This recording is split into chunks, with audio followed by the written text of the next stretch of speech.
haphazardly and I'm not really focused, then my prayers don't seem to be as effective as if I am very focused and have intensity in my prayers. And so Hannah prayed for a son. As you remember the story that her husband, she could not have any children, and her Elkanah's other wife, she could have children, and Hannah, year after year, wanted children. She wanted children. She wanted children, and she couldn't have children. And eventually, she, in the intensity of her prayers, prays, and Eli hears her prayer and promises that, says that the Lord is going to grant her her petitions in the story of 1 Samuel chapter 1, where you can read the story of Hannah.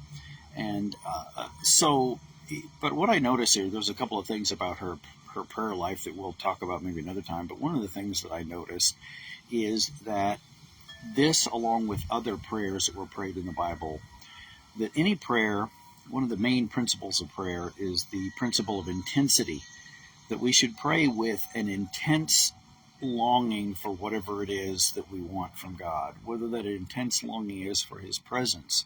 In fact, that's the first intensity or focus we should have, is that when we sit down to pray, that we feel, and feeling maybe is not a good word, but we sense that we are in His presence.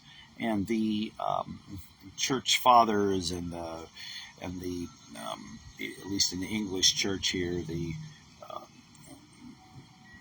in the 1800s and the early 1900s, the men and women of who were deeply close to the Lord, when I read them, they got into an intensity of prayer. And one of them, I don't remember which one it was, talked about how that when you wanted to pray for revival and pray for God to meet you, you need to be praying with basically every cell in your body to the very end of your fingertips.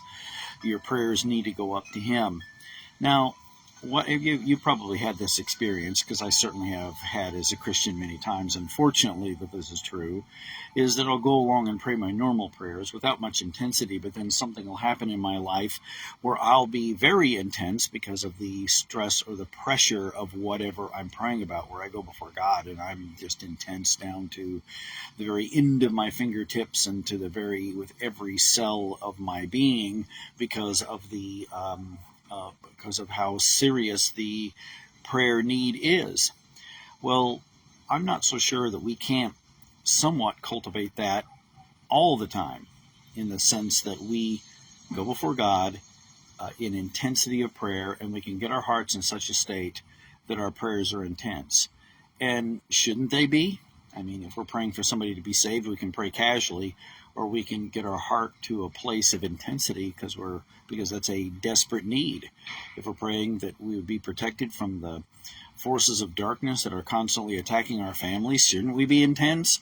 You see, we may not feel the intensity at that moment, but we certainly are in intense situations really all the time. We're just more aware of it when we come upon a crisis that, the circumstances make it so obvious. But the reality is every prayer for somebody to be saved is intense. Every prayer for protection is intense. Every prayer for somebody else who we may casually say that we're going to remember them in prayer, their problems are so intense to them that they, so we should be intense in the prayer that we're doing and when we're praying for them. And so we need to take time to get our hearts in such a place and we are so focused that we're praying with the intensity that Hannah prayed with here, and that she was praying with. And I think that intensity impresses God and gets His attention when we pray with intensity and with focus, the way that Hannah did. And so I hope you have a great week, and I'll throw some other ideas up here, but that one just popped into my mind as I've been doing more study on the subject of prayer, and just different devotional ideas that come up, and different thoughts about how to improve your prayer life, because I think the prayer ministry is one of the most important ministries that we should be involved in, and we talked about that before. God bless you. Be sure to watch Jean's devotions, and you just have a great week, and we'll jump back on here again with more thoughts later.